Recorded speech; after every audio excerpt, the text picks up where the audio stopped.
തല്ലുന്നത്. അല്ലെ, എന്തിനാ മോനെ ഇത്? ആർക്ക് വേണ്ടിയാണ്? ഇപ്പൊ ഈ വാറിന്റെ കാര്യം പറഞ്ഞു, ഇത് എന്തിനാണ് ഈ കിടന്ന് തമ്മിലുള്ള പാവപ്പെട്ടവരെ എല്ലാം ബോംബിട്ട് കൊന്നിട്ട് എന്ത് നേടാനാണിത്? എന്ത് നേടാനാണ്? സ്വാർത്ഥത. അവനവന്റെ സ്വാർത്ഥതയ്ക്ക് വേണ്ടി മറ്റുള്ളവരെ നശിപ്പിക്കുന്നു, കൊല്ലുന്നു. ഗ്യാസ് ഇല്ല, സിലിണ്ടർ ഇല്ല, ഹോട്ടൽ കൂട്ടുന്നു. പാവപ്പെട്ടവരുടെ ഗതി എന്ത്? ഞാൻ ആക്ച്വലി ജനിച്ചത് ട്രിവാൻഡ്രത്താണ്. ട്രിവാൻഡ്രത്തിന്റെ ഗ്രാൻഡ് ഫാദറിന് അവിടെ ഒരു തിയേറ്റർ ഉണ്ടായിരുന്നു, പട്ടം കൽപ്പന.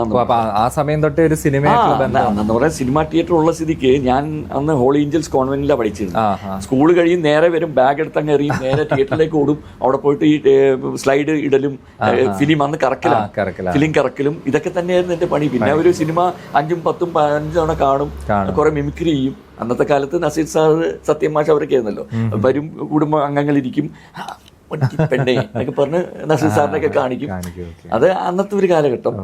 അപ്പൊ അങ്ങനെ സിനിമ എന്ന് പറഞ്ഞാൽ അത്രയും സിനിമയെ സ്നേഹിച്ച് ചെറുപ്പം പോലെ ജീവിച്ച ഒരു മനുഷ്യനാണ്. ഇന്നും സിനിമയെ സ്നേഹിച്ച് തന്നെ ജീവിക്കുന്നത്. അപ്പം അങ്ങനെയാണ്. പിന്നെ ഫാമിലിയെ കുറിച്ച് പറയാമെങ്കിൽ നല്ലൊരു കുടുംബം ദൈവം അനുഗ്രഹിച്ച്, അത് ദൈവത്തിന്റെ ഒരു അനുഗ്രഹമാണ്. നല്ലൊരു ഭാര്യയെ കിട്ടുക, നല്ല കുഞ്ഞുങ്ങളെ കിട്ടുക. അപ്പൊ അവരെല്ലാം വളരെ എൻകറേജിങ് ആണ്. ഡാഡിയൊക്കെ ഇത്രയും, ഞാൻ അവരോടും പറയും, ഇത്രയും കാലം ഞാൻ നിങ്ങൾക്ക് വേണ്ടിയാണ് ജീവിച്ചത്, ഇനി ഞാൻ എനിക്ക് വേണ്ടി ജീവിക്കുകയാണ് ഉള്ള. ഇപ്പൊ ഞാൻ ഫുൾ ടൈം സിനിമ തന്നെയാണ് എന്റെ കോൺസെൻട്രേഷൻ. അപ്പൊ അവരും അതിന് നല്ല എൻകറേജ്മെന്റ് ആണ്.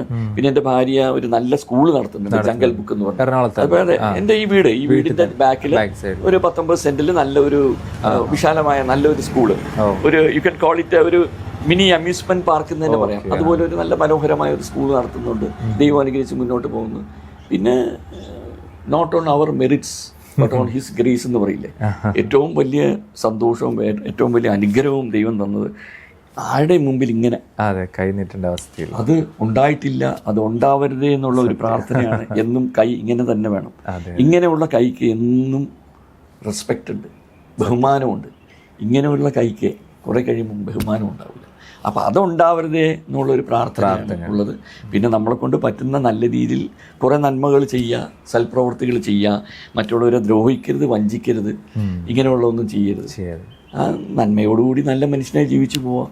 പിന്നെ ഈ വാറിന്റെ കാര്യം പറഞ്ഞു, ഇത് എന്തിനാണ് ഈ കിടന്ന് തമ്മിൽ തല്ലുന്നത്? അല്ലെ, എന്തിനാ മോനെ ഇത്? ആർക്ക് വേണ്ടിയാണ്? ആ സായിപ്പിന് വേറെ പണിയും തൊഴിലില്ല, കളം, ട്രംപ് അല്ല. അയാൾ വന്നിട്ടുണ്ട്, അയാൾക്ക് നേട്ടം. അവരുടെ ഇത് ഉള്ള പാവപ്പെട്ടവരെ എല്ലാം ബോംബിട്ട് കൊന്നിട്ട് എന്ത് നേടാനാണിത്? എന്ത് നേടാനാണ്? ലോകം മുഴുവൻ അങ്ങോട്ട് പൊള്യൂട്ട് ചെയ്യണം. ഇത് complete the world is getting polluted. ഒന്നേ മനുഷ്യൻ എന്ന് പറയുമ്പോൾ കുറച്ച് നാളെ ജീവിതമുള്ളൂ. You only live once, but if you live once is enough എന്നാണ് പറയുന്നത്. കുറച്ച് നാളെ ജീവിക്കുകയുള്ളൂ. ആ ഉള്ള ജീവിതം സന്തോഷവും സമാധാനവും ഒക്കെ ആയി ജീവിച്ചു പോവാം, സ്നേഹിച്ചും അങ്ങോട്ടും ഇങ്ങോട്ടും പങ്കിട്ടും പോവാം. അല്ലാണ്ട് ഇത് എന്തിനാണ് ഈ ബോംബിട്ട് അങ്ങോട്ടും ഇങ്ങോട്ടും തല്ലി, ജാതി മതം പറഞ്ഞ് തല്ലി ഉണ്ടാക്കി, തല്ലും ബഹളം ഉണ്ടാക്കി. ഞാൻ ആ ഒരു കാര്യം പറയാമെങ്കിൽ ഞാൻ ഒന്നിലും വിശ്വസിക്കാത്ത ഒരാളാണ്. ജാതി മതത്തിൽ എനിക്ക് വിശ്വാസമില്ല. ഞാൻ ഓൺ ക്യാമറ പറയുന്നു, I am a human being. ഞാൻ എന്താ എൻ്റെ പേര് നാസർ ലത്തീഫ് എന്ന് വരാൻ കാര്യം? ഞാനൊരു മുസ്ലിം കുടുംബത്തിൽ ജനിച്ചു. എൻ്റെ അച്ഛൻ എൻ്റെ അമ്മയായിട്ട് ബന്ധപ്പെട്ടു. ഞാനിവിടെ ഒരു മുസ്ലിം നാസർ ലത്തീഫ് എന്ന് പേരിട്ട് ഇവിടെ വളർന്നു. അതുകൊണ്ട് മാത്രം ഞാനൊരു മുസ്ലിമായി. എൻ്റെ അച്ഛൻ തൊട്ടപ്പുറത്തെ വീട്ടിലെ മറ്റൊരു സ്ത്രീയായിട്ടാണ്, ഹിന്ദു സ്ത്രീയായിട്ടാണ് ബന്ധപ്പെട്ടിരുന്നെങ്കിൽ ആ സമയത്ത് ഞാൻ കുറച്ച് രൂപ വ്യത്യാസം കൂടി അവിടെ ജനിക്കുമായിരുന്നു. അന്ന് എൻ്റെ ചിലപ്പോൾ പേര് നാസറിന് പകരം ദാസൻ എന്നായിരിക്കുമായിരുന്നു.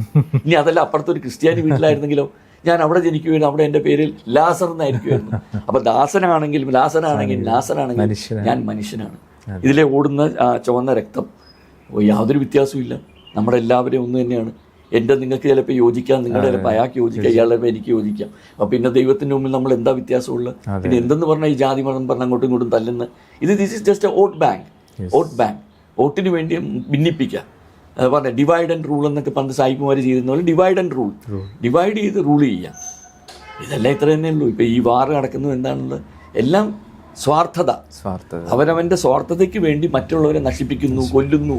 പിഞ്ചു കുഞ്ഞുങ്ങൾ 200, 300 കുട്ടികളും മരിക്കുന്നു. ഇതൊക്കെ അവരെന്ത് ചെയ്തിട്ടാണ്? അല്ലെ, എന്ത് ചെയ്തിട്ടാണ്?